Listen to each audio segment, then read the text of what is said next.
Hey, salut! Moi j'ai les mains pleines de choses à faire. Alors on va rapidement revenir sur les engins que j'ai testés sur le circuit moquette et parler notamment d'une des grosses différences que j'ai bien pu vous faire voir là-bas entre ça et le TTRC 90, entre le Slash moteur derrière et Fury moteur devant, et aussi entre le châssis haut du Slash et le châssis bas du Fury. D'accord. J'ai du unbox à faire, deux trois boîtes. Il y en a une en chemin, je crois encore. Deux en chemin. Et du MBX8 à monter, du G-Made à monter, Slash à monter, Sun Reaper à transformer, je l'ai oublié celui-là. Max, et voilà. Hein, on va se calmer, Mani. Il faut finir une fois ce que tu as commencé. Ouais, mais bon, des fois, il y a des occasions. Voilà, c'est comme ça. Alors, nous allons commencer par quoi? Nous allons commencer par le Slash B2 4x4. Alors, heureusement, j'ai mis deux dents de plus sur le pignon. Et même là, sur la ligne droite, c'est un peu mou. Mettre par contre un pignon plus gros, j'ai bien peur que ça commence à faire beaucoup pour ce petit moteur 3650 3300 kV Rikiki. D'accord, c'est plus petit qu'un Vélignon 3005. Je pense que sérieusement mériterait plus du 3S. Faut pas tirer trop sur le matos en fait. Ou alors mettre un 3660 en 2S, on tirera plus de jus évidemment si on veut rester en 2S. Pour la conso, après ce qu'il faut lui laisser, c'est qu'il est super bien ventilé et que ça se passe à merveille, aucun souci de surchauffe pour l'instant. Alors je me demande si on va pas encore y grimper un tout petit peu pour trouver les limites de ce moteur. Il part encore bien, mais c'est un peu aussi ça la limite de ce BL2 dans le Slash et 4.2 et celui-là, c'est que quand tu accèles, il te manque le petit coup de patate. Tu vois, ça part, mais il manque encore quand tu es habitué à rouler assez fort, il te manque un tout petit peu encore. Alors j'hésite vraiment si on va y coller un variateur 3S sur le bordel et alimenter ce moteur en 3S, c'est un 3300 kV, il n'y a aucune raison qu'il n'y arrive pas. Au niveau de la ventile, ça va turbiner sévère, ça c'est sûr. Je ne sais pas trop, ou si on swap directement le combo par quelque chose de plus correct. Genre 3660. Je sais pas trop. Yato 4x4. C'est ça. Le Yato est un Slash revisité. Il a été amélioré sur certains points. On a noué des nouveaux triangles. Mais voilà. Ça s'arrête là. Alors, le BL2, 400 €, ça fait quand même un peu mal. Bon, ok, on a déjà des amortos GTR dessus et tout. C'est pas les amortos plastiques là, ce que j'ai vu. C'est juste pas les anodisés. Et enfin, ça on verra si un jour je l'ai en main, si c'est du plastique ou moi je crois que c'est juste des GTR normaux. Et le VXL, 560 $, ça sera chez nous dans les 600 €. Wop, hop, hop, hop, hop, hop, à 500 balles, t'as un Obaou Hyper VS2 6S. Un vrai buggy 1.8, tu vois. Tu as du Mini en Caracal S version. Tu pourrais presque, pour le prix, tu pourrais presque faire un Mi E2 avec un combo low cost. Donc la version compétition du Minyang qui est l'équivalent de Bodies qui est champion du monde déjà. Le MIE2 champion du monde côté asiatique. Et tu vois, ça fait mal. Tu as le Team Magic B8ER qui n'est pas aussi endurant qu'un Obao VS2 ou que le Minyang, mais il est déjà bien placé. Tu y trouves d'ailleurs déjà des Buggy 1.8 à 300 €, le VS et le B8ER 4S. Alors 600 balles pour un Slash 4.4 4S. Les petits roulements là, dans les diffs, ce sont ces diffs là avec deux satellites. L'engin va être forcément plus lourd que ça. Déjà là, avec toutes les pièces HD, il a pris dans mon point le bébé, hein, c'est sûr. Donc voilà. Je suis pas pour Yato. Mais il a une bonne bouille. Faut lui laisser. À voir si jamais on trouve une bonne occasion. Hein, ou si quelqu'un l'achète et a envie que la chaîne le montre. Après, ça sera à lui de décider s'il sera roulé ou pas. Donc là, je vous tiendrai au jus ce qu'on fait. Les pneus aussi se sont avérés donc super à l'aise dans la terre, ceux-là. Mais par contre, sur la moquette, on avait trop d'accroches latérales et l'engin avait tendance à se croûter un petit peu facilement dans les virages quand j'arrivais un peu trop fort. Le Rogue. Génial. On a ramolli pour rouler sur la moquette, sinon on avait trop de rebonds. La carreau en PVC, elle est fragile, c'est dommage. Heureusement, grâce à Alsace Body RC, nous avons des carreaux de Cox à mettre dessus. Et ça, c'est absolument génial. Donc rien à dire sur cet engin, 130 balles, on a de la puissance à gogo. Il manque un diff central, c'est sûr, on ne peut pas tout avoir. Le chouchou, donc, qui a été gagné par la volée. Alors, je te fais la vidéo, il a déjà été gagné, oui. Et parce que moi, je fais cette vidéo après, j'étais sorti entre-temps encore roulé. Qu'est-ce que tu crois? Profitez un peu de ce matos, là, pareil, on a desserré à l'arrière pour qu'il reste en bas. Même constat que le Rogue One, l'absence de diff central sur la moquette avec le grip, c'est problématique, ça lui a posé quelques soucis. Et on va te mettre là, d'ailleurs, on a l'étiquette avec... pour Julien Orban. C'est son fiston qui va avoir la voiture. Nous avions amené l'Omni Terminator de la famille Razowski, d'accord. Et le petit Bob là, génial, franchement. Alors oui, par rapport à ce que moi j'ai fait avec le Véli 3.5, il y a un petit manque de patates dans certaines conditions. L'engin n'était pas prêt du tout pour aller sur la moquette et j'ai très envie de le préparer pour la moquette et d'y mettre les roues du 10TT la prochaine fois. De 0 sur la moquette. Cet engin est un Truggy compète version, tu vois. C'est le confort de conduite d'un LC Racing Truggy, sauf la taille au-dessus et au même prix. Parce que le LC Racing Truggy Kit est à 250 €, le prix est monté grave. Celui-là est quand même beaucoup plus solide, il est moins cher. Le RTR est à 220-230 et le non-RTR est à 200 balles, mais avec quelques options. Et en plus, tu peux, donc comme dit, tu mets l'électronique de ton choix pour avoir las patatas. C'est clair, super agréable à conduire. On peut buter les suspensions, le rabaisser. On pourrait fixer les suspensions en bas dans les triangles pour gagner un petit peu, enfin pour pas trop devoir brider. Le reste, on bridera. Et genre, parce que le circuit est pas trop chaotique, hein. Donc franchement, ça, de garde au sol max, ça lui suffira, et naviguer là, hein. Alors que tu vois, on a quand même tout ça. Coucher plus ses amortos et mettre les roues du 10TT. Je pense que c'est ce que je vais faire, et on va retourner avec ce Omni Terminator sur cette moquette. Parce que ça mérite, hein. Franchement, je vais t'empiler par là. Voilà. J'ai plus de place. Ah merde. Bah Dieu. Non là tu vas me déranger après. Je vais te mettre là alors. Bouge pas. Hop. Ok.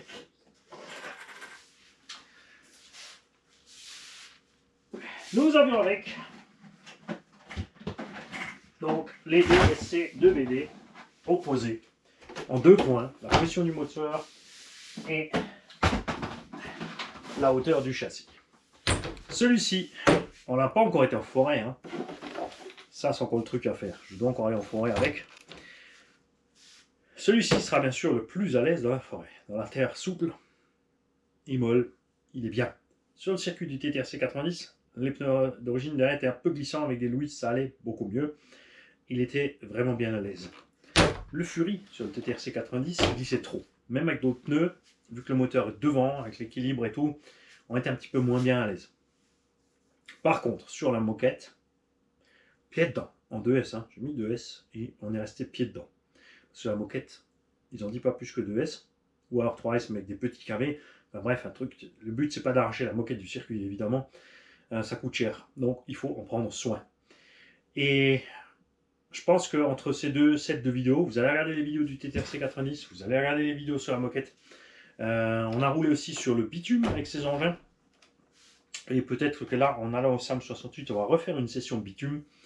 Ouais, je pense qu'on va faire ça. On va les rééquiper. Alors là, pareil, hein, au niveau VMAX,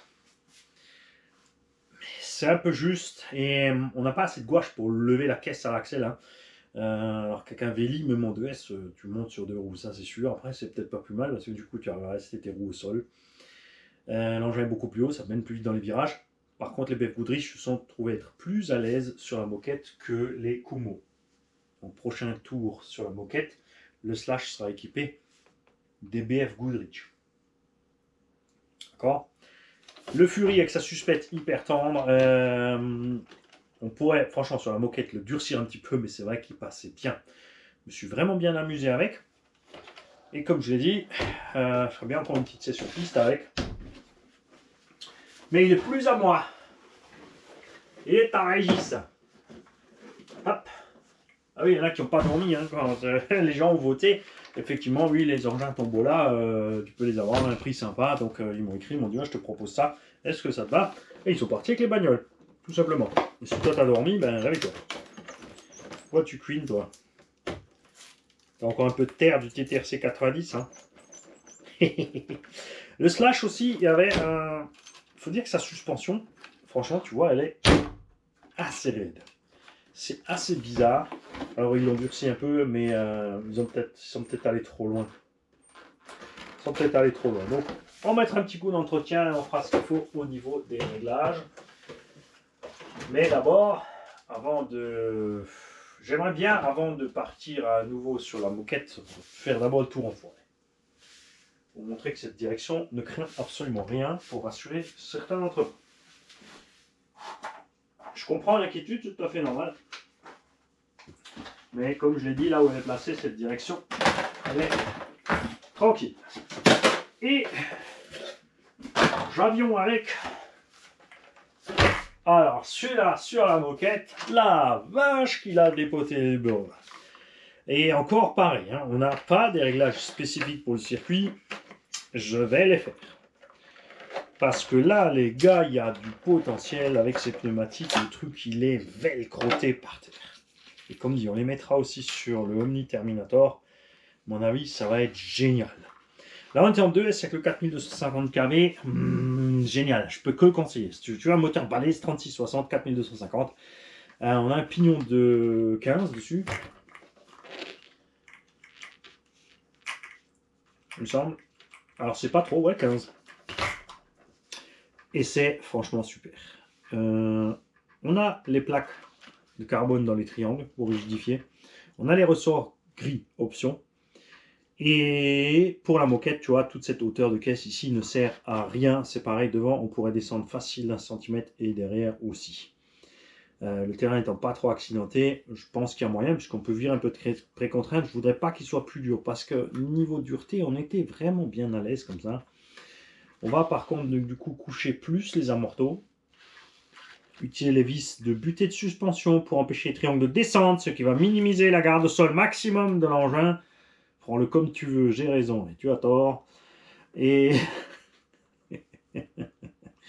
les huiles, on est génial avec les huiles de diff que j'ai mis dedans, super agréable. Virage très serré à basse vitesse, tu peux remettre gaz.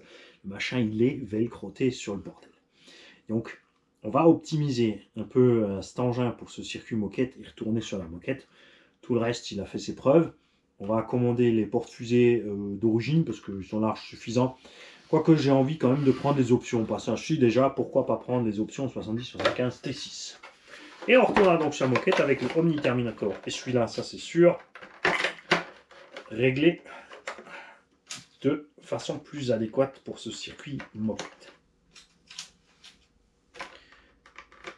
Et on restera bien évidemment en 2S parce que ça lui va très bien comme ça. Il est super bien. Lui aussi, je vais l'amener au SAM 68. Dans cette config là, il est bien. On va y recoller donc les pneus piste. Et puis on va s'amuser sur la piste. Je peux mettre... Est-ce que le moteur tiendrait 4S? Il faut tester. Non, au SAM, il n'y aura pas la place. Mais en 3S, déjà, en 3S, ça va bien. Il frôle les 100 en 3S, c'est déjà franchement sympa. Je pense que même en 2S, ça devrait suffire largement. Voilà, pour ma part, j'ai fait le tour. C'est tout ce que je voulais vous expliquer. C'est bien sûr à regarder en corrélation avec les vidéos que je t'ai citées. Donc tu vas voir les vidéos du TTRC 90 à propos des Slash et du Fury. Et on a aussi le 10 TT là-bas, et ensuite pareil, tu reviens sur la moquette et tu verras la différence. Donc là, on était pas mal sur le circuit, franchement, ce pneu faisait du bon boulot. J'ai fait l'erreur de rouler en 3S sur le circuit du TTRC 90, on avait beaucoup trop de puissance, avec le visu, les changements de couleur, avec le soleil qui passe entre les arbres, zone d'ombre, contre-jour, tout ça, catastrophe. Surtout, j'ai pas encore mes nouvelles lunettes, donc ça ne va pas du tout. Freezer, je te confirme, je suis allé tester, il n'y a pas bon. Il faut des nouveaux hublots au permanise. Alors, accessoirement, j'ai pris aussi ce coup-ci, pour la première fois de ma vie, des lunettes de soleil, de sport, comme ça, pour la conduite DRC, parce qu'il y a 3-4 clubs où je vais, ils ont tous le podium en face du soleil. Les mecs, il va falloir m'expliquer votre délire. Bref, donc on va y retourner. J'avais tout. Oui, vous auriez regardé les vidéos TTRC 90. Donc en 2S, je pense qu'on aurait été bien là-bas. Facile à gérer, pas trop de puissance. C'est ce que Eric de RC Mag a essayé d'expliquer déjà plein de fois aux gens. Ça sert à rien de mettre trop de puissance parce que tu n'arrives pas à passer la puissance au sol. Tu as les roues qui moulinent, tu en as une qui se lève, l'autre qui machin. Ensuite, celle qui est levée, elle a pris des tours, elle prend et l'engin devient du coup instable à rouler. Alors que tu peux être très facilement régulier. J'espère aussi qu'on pourra y retourner avec, bien sûr, Raphaël, le pilote qui était avec nous, et Fredo, l'autre pilote qui était avec nous. Raphaël qui est donc grand comme ça, qui est une terreur sur la piste, je vous assure. Alors moi, j'avais pas des engins adéquats. J'essaierai d'amener la prochaine fois un buggy mieux réglé, hein, pour le circuit. On laissera faire Patrice, le papa. Je vais lui filer la caisse, je vais lui dire tiens, vas-y, règle. Règle pour le circuit, tu as l'habitude. Il va nous expliquer un peu ce qu'il va faire. Et ensuite, on va essayer de rouler un peu plus sérieusement. Alors, je vais essayer de suivre Raphaël, mais il y a plein d'erreurs qu'il ne fait pas, lui. Mani, quand il a le doute, il me gasse quand même parce que ça doit passer. C'est pas passé. Le circuit a quelques pièges cassants. Alors, c'est pas la faute du circuit, hein, c'est les pièges. Quand tu dérailles, c'est à toi d'aviser. C'est vrai qu'on a l'habitude, nous, en session extérieure, on n'a pas de limite sur le circuit. Donc quand ça déraille, on peut passer plus loin, c'est pas grave, on peut mettre plus de gaz, on a assez de puissance, on peut rattraper les autres même si on fait 100 mètres de plus. C'est pas un problème, mais sur le circuit, il n'y a pas trop de marge. Des planchounettes, des poteaux, des stands, des trucs comme ça, et... D'accord. Bon, alors pour ma part, moi je vais continuer à préparer mes engins pour le SAL 68. Comme je dis, bien sûr, là on va coller les roues pistes sur celui-là. Est-ce qu'on va coller? Non, je vais pas coller... Si, sur le slash. J'ai envie d'emmener slash 4x4. Hein, j'aime bien rouler ce machin, franchement le BL2 il va bien. Alors la VMAX, ouais, par contre ça risque d'être un peu mou, mais Claude a le Rustler. Il roule en 2 ou en 3, parce qu'il roule en 3, il va mettre une pilule grave. Mais je crois qu'il roule qu'en 2 dans le Rustler, il me semble. Donc on verra ça. Et si ça m'a démangé, je me suis réveillé dans la nuit, ben il aura un vrai moteur. Parce que j'ai un petit peu de stock. J'ai du choix. Alors, nous avons un 3660 3800 kV Rocket avec un vario 80 ampères. C'est censé suffire. 90 ampères.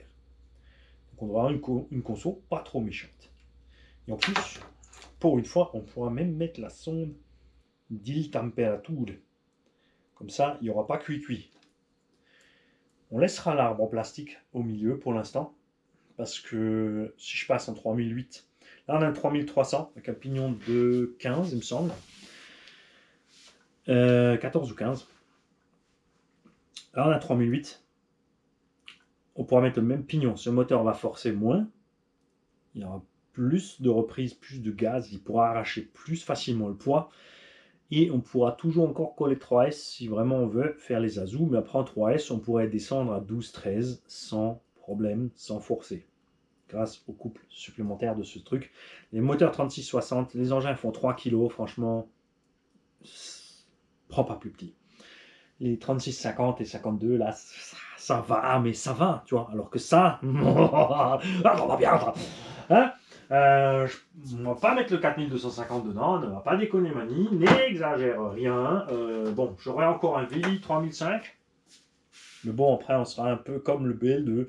On pourra pas mettre un pignon beaucoup plus gros non plus parce qu'il va chauffer. Il faut quand même mettre un vario plus balèze. Là d'ailleurs, celui-là à 90 ne suffit pas. Sinon, j'ai encore un moteur de os. Ici. 2400 kV. Mais ça, c'est déjà un peu plus lourd.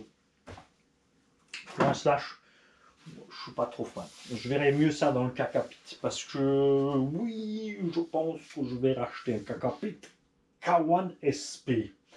Le SC, il n'y en a plus en stock. Le Truggy, il n'y en a plus en stock. Il reste un buggy. Alors, il faut savoir si tu veux, si comme moi, tu préfères le Truggy que le buggy, c'est pas un problème, puisque tout ce qu'il faut, c'est acheter la carreau et les plots de carreau. La carreau, en plus, elle est même pas chère. La prépeinte, elle est à 35 €, un truc comme ça. Les plots de carreau doivent être à 5-6 balles.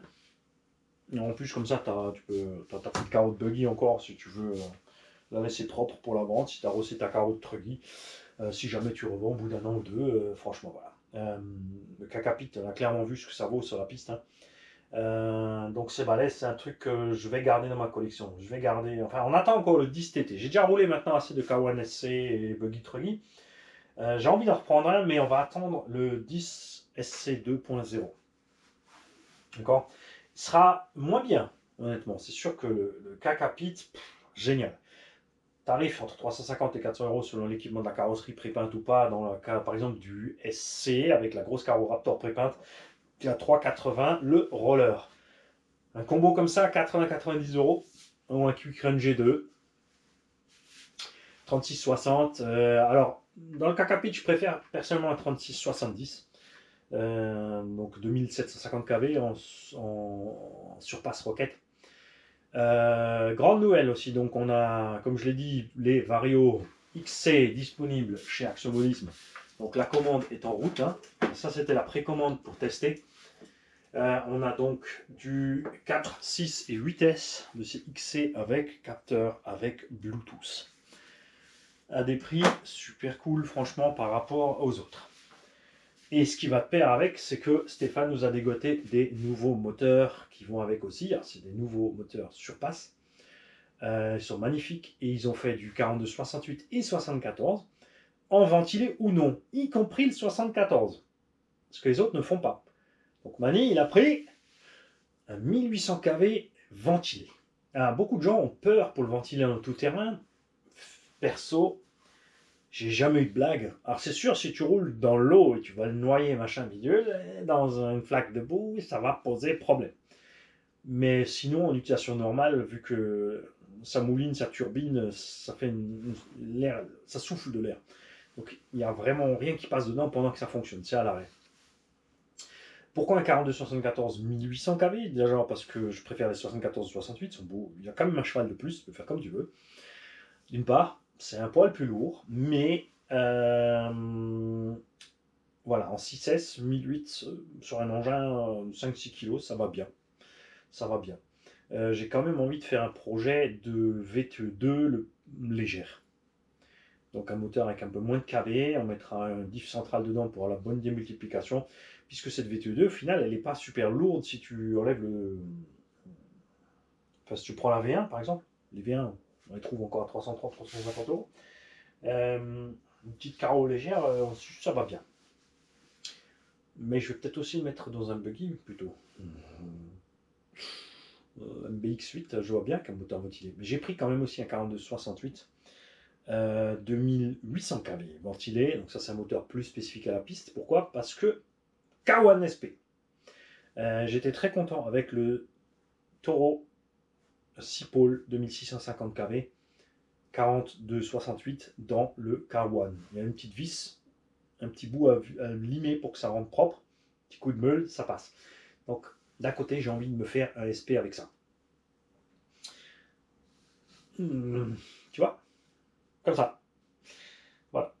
On attendra donc le 10 SC 2.0. J'ai toujours pas de nouvelles. Hein. Ils veulent pas lâcher d'infos. Et ensuite, je pense que ouais, 2025, j'hésite. Si on va pas se concentrer sur des engins vraiment avec lesquels j'ai eu le plus de plaisir, qui sont fiables, qui me font envie de faire une collection d'engins comme ça. Alors bien sûr, on va garder les MT. On aura d'ici là préparé le Seine Reaper en GSTE pour avec cette super collection de MT. Si tout va bien, nous aurons un KDM Successor 8. Peut-être que nous aurons la chance de voir arriver un Monster à nouveau, Losi, avec des foutus carnants télescopiques et des diffs de super Bajarret. Là, ça franchement. D'accord ou pas? Si Losi nous sort les diffs du Super Bajaré, les cartes télescopiques du Super Bajaré dans un MT17 en 8S. Maman, que ça va être bien. Hein? Il y a moyen quand même, il y a moyen. Ils ont le matos. Et voilà. Bon. Entre-temps aussi, on a remonté le TLR. 1, 2, 3, essai. N'oubliez pas que le TLR a un Anthrax de 350. 350, c'est donc un Traxxas Max V2 ou un Kakapit. Là aussi, quand le châssis long va arriver, je ne sais pas si je vais transformer, si je vais prendre un deuxième avec un châssis long. J'ai envie de prendre un Savage Flux HP, donc le court. On y collera le troisième diff aussi, bien évidemment. J'ai envie de reprendre un USA One. Et voilà. Et la suite, pour l'instant, c'est après les engins donc à voir, le 10 TT2, soit ensuite un Kakapit SP, soit le SC20, mais là, si j'ai le 10 TT2, on va peut-être garder le Kakapit. J'attends avec impatience la ligne ICC Racing 1/8, SC8 et DB8. J'ai envie de choper les deux, je te le dis. Il y a une GT aussi au programme. Il y a un Kakapit qui prépare quelque chose, qui a déjà mon... Moi j'ai déjà vu des idées à lui. Il y a Yikong, qu'on attend impatiemment Yikong pour nous préparer. Ils ont préparé un engin, un 6e, un 7e, un Rock Racer dans cette taille-là. Mais il faut attendre. Comme ils aiment bien, eux ils travaillent pour des marques. Donc, s'il y a des marques qui passent des commandes, comme l'Ozzy ou autre, pour 5, 10, 20 000 pièces, forcément ils vont d'abord faire cette production-là. Et leurs produits à eux, ils vont ensuite les retarder, les machins, les bidules, parce que il faut de l'argent pour payer tout le monde et les familles et tout. Hein. Donc ils font comme ça, mais j'espère que ça va bientôt arriver. Ça c'est sûr.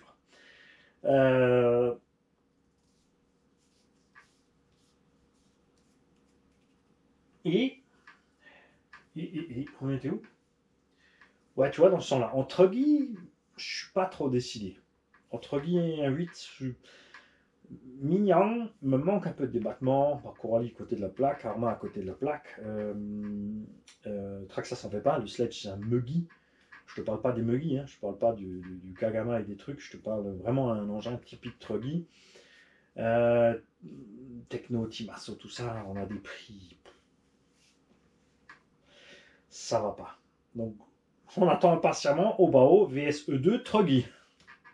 À ce sujet-là, toujours encore. Alors, évidemment, alors le Minion Black Panther, il va super. Il va super.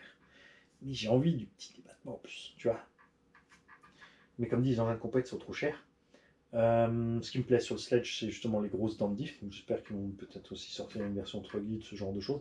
J'aurais attendu que s'ils fassent un buggy à 8, que ce soit sur la base du Sledge. Et pas sur la base d'un Slash. N'importe Nawak. S'ils ont fait un... Et puis en plus, un Jato, on attendait un Jato 2 roues motrices, moteur devant l'essieu. Alors là, franchement, on n'a rien de ce qu'on veut, c'est nul. Mani n'est pas content. On gardera bien sûr des X-Max parce que ça, pour moi, c'est incontournable. Moi, je pense que je vais vendre le Losi avant d'aller salir et rosser la carreau General Lee. Les amis, attention, je ne vais pas vous le donner non plus. Hein. Moi, j'ai mis 1800 balles pour le faire. Donc, propose un prix correct. Il y aura 2 trains de pneus avec, la carreau d'origine qui est rossée, ça, il y a les plaques de surprotection aluminium, les coupées l'alu, les ressorts plus durs, il y a le combo 650 kV dedans. Voilà, on va probablement garder aussi le Baja, parce que ça, c'est des engins incontournables à avoir aussi. Tu as des engins un peu spécifiques comme ça. Les gars, je vous souhaite à tous une belle journée. Moi, je file avant de m'étaler encore plus. Salut les gars.